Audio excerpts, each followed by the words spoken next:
हर महीना वैन के 800 रुपए बचाने के लिए हम लोगों ने साइकिल से स्कूल जाना चालू कर दिया था। ये हो गई। 4 लौंडे थरथराती ठंड में साइकिल से स्कूल जाते हैं, ब्लेजर, टोपा, मफलर बांध बुंदा के। एक तो ये ब्लेजर बहुत अजीब था हमारे स्कूल का। 2 जेब थी हमारे ब्लेजर में और 2 ही अंदर की साइड थी। हमारे स्कूल वालों को लगा कि बाहर जेब का क्या ही यूज हो सकता है, इसलिए उन लोगों ने बाहर जेब ही नहीं दी। क्या करूं मैं इस जेब का? ठंडी लग रही है तो हाथ अंदर वाली जेब में ही डाल के चलना पड़ता था। कोनी से साइकिल चला के आते थे हम लोग स्कूल। सबको ऐसा लगता था कि हम लोग अपाहिज हैं। और फिर एकदम से हम लोग हाथ बाहर निकाल लेते थे।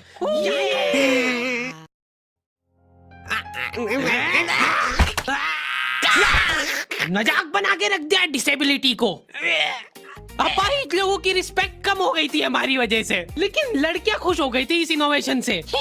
उनको लगा था कि ब्रा का खर्चा नहीं करना पड़ेगा, अपना जो भी सामान है उसको एकदम जेंटली इन जेबों के अंदर प्लेस कर देंगे। लेकिन इसमें एक छोटी सी दिक्कत थी। स्कूल वालों ने लड़कियों के ब्लेजर में एक ही जेब रखी थी। तुम लोग नहीं समझोगे कितना मुश्किल होता है एक ही जेब में इतना सारा सामान घुसाना। हर रोज लेट होते थे हम लोग स्कूल, क्योंकि मेरी साइकिल की चेन ढीली थी। थोड़ी सी भी स्पीड बढ़ाते थे तो वो चेन उतर जाती थी। लेकिन पापा ने मेरे को प्रॉपर ट्रेनिंग दे रखी थी चेन चढ़ाने की। एक जना ऐसे खींचेगा टायर, उतने में अपने को पाने से फटाफट कस देना है। ये हो गई टाइट। बैग में पाना पेचकस रख के लाना पड़ता था मेरे को स्कूल, कि कभी भी रास्ते में चेन उतर सकती है। इमेजिन करो एक बार कि तुम चुपचाप वैन में बैठ के जा रहे हो, बीच सड़क में 4 लौंडे साइकिल पलटा के फटाफट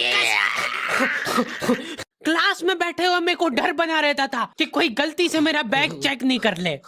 तो आज हम लोग पढ़ेंगे टेंस। सबसे घटिया, वाहियात, नीच टॉपिक लगता था मेरे को टेंस। पास्ट, प्रेजेंट और फ्यूचर तक बात ठीक थी। प्रेजेंट कंटिन्यूअस टेंस क्या होता है? सिंपल पास्ट, पास्ट कंटिन्यूअस, मतलब वो बीत चुका है पर चल भी रहा है।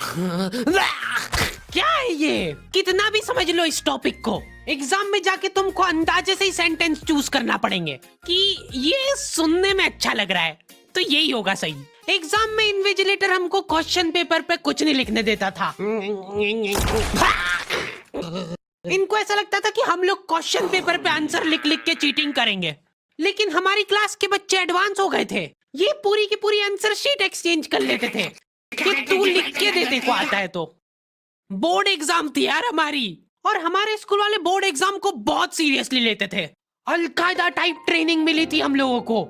एग्जाम देते हुए कहीं से भी बॉम्ब गिर सकता है, लेकिन तुम्हारे हाथ नहीं रुकना चाहिए। चाहे तुमको क्वेश्चन आता हो या ना, कुछ न कुछ लिख के ही आना है। हमारा एक ही मकसद होना चाहिए, आंसर शीट भरना।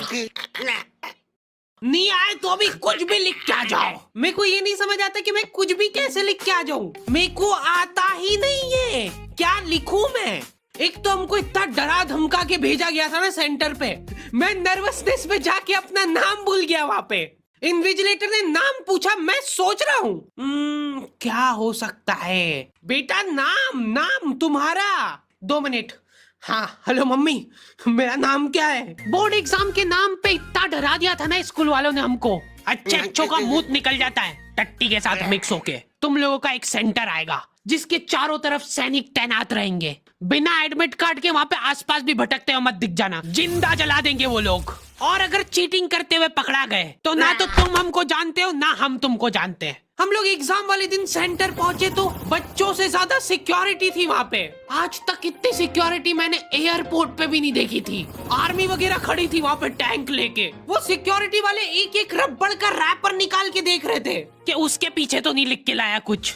क्या लिख लूंगा मैं इतनी सी जगह में? लिख भी लिया तो मेरे को ही समझ नहीं आएगा कि क्या लिखा है। कुछ चीजों का मेरे को लॉजिक ही समझ नहीं आया था कि तुम नंबर वाली घड़ी पहन के नहीं जा सकते हो, पहनना है तो कांटे वाली पहनो।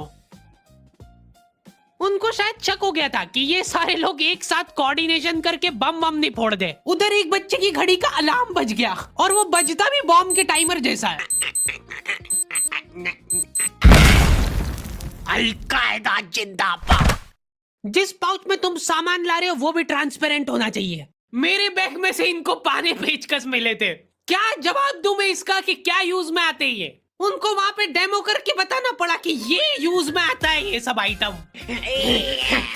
फिर बाकी बच्चों ने भी कंफर्म करा कि हाँ देखा तो है हमने इनको रास्ते में ये हरकत करते हुए। ये सब देख के उन्होंने मेरे पाने पेचकस तो हाथों हाथ नाली में फेंक दिए थे। हमारे एक साथी की जेब में से ड्रग्स बरामद हो गए थे। अरे ड्रग्स नहीं है, ये इनहेलर है।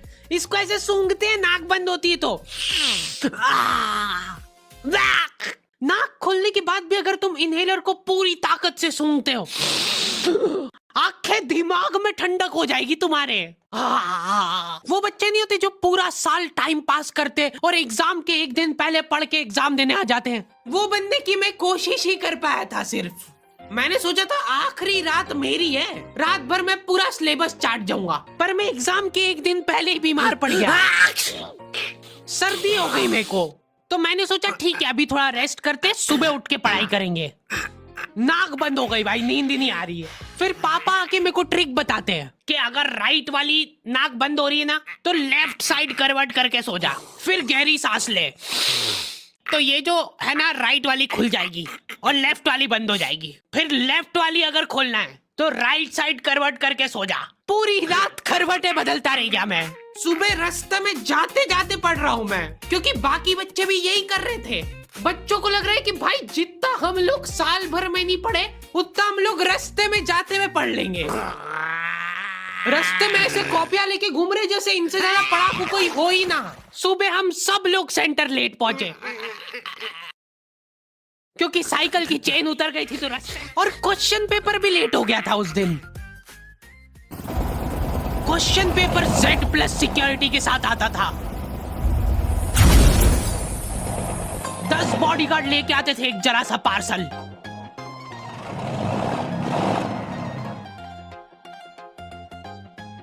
और फिर देने के बाद बोलते थे ये असली पार्सल नहीं है। असली नहीं है तो जोर से भी बोल सकते हो, ये असली पार्सल नहीं है। ये लोग पता नहीं किसी को तो गुमराह करने की कोशिश कर रहे थे। इनको डाउट था कि इतनी सिक्योरिटी के बाद भी कोई पेपर चोरी कर लेगा, तो ये लोग इतनी सिक्योरिटी में नकली पेपर लेके आए।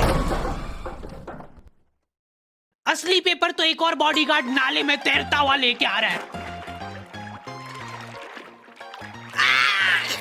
ये पाने पेचकस किसने डाले नाली में? ये लो। मजाक कर रहे थे हम तो, यही है असली क्वेश्चन पेपर। जाओ बांट दो फटाफट।